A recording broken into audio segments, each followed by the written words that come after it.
Pala sang police personnel ang direkta nga involved sa illegal quarry operations base sa resulta sang investigasyon nga ginpatigayon sang Mines and Geosciences Bureau Western Visayas nga ginpasa sa Police Regional Office 6.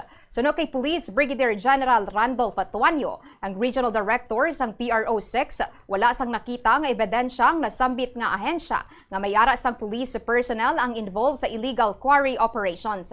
Apang mayara sang ginasambit nga mga pangalan sang kapulisan ang driver sang truck nga nagakadalak o nagkaladakpan sa illegal nga aktibidad. Bangod diri nagmando si Tuanyo nga investigaran pa nila ang mga individual nga posible nagalapas sa Anti-Graft and Corrupt Practices Act, lakip na ang posible nga direct bribery. Bangod ko mapamatud-an ang alegasyon nga mayara sang pulis nga nagapasugot nga gamiton ang ila pangalan sa illegal nga pamaagi. Posible ang mga ini nga mapasakaan sang kaso administratibo kag kriminal. Dugang paniya wala sang ginatolerar ang PRO 6 nga mga illegal nga operasyon kung sa diin magatubang gid sang nagakaigo nga penalidad ang isa ka persona kung mapamatud-an ang mga alegasyon.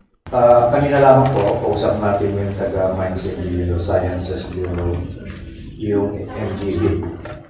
Malinaw po ang naging resulta. Bagaman wala pa po silang official na-isip po sa akin. Kanina po hinilig natin na kung maaari i-document at isangin sa Region 6, PRO 6, yung kanilang mga findings. Ganito po ang malinaw sa investigasyon. Wala akong nakita sa kanilang initial investigation o kanilang patuloy na investigasyon na PNP personnel dito sa Region 6 na directly involved sa illegal quarry.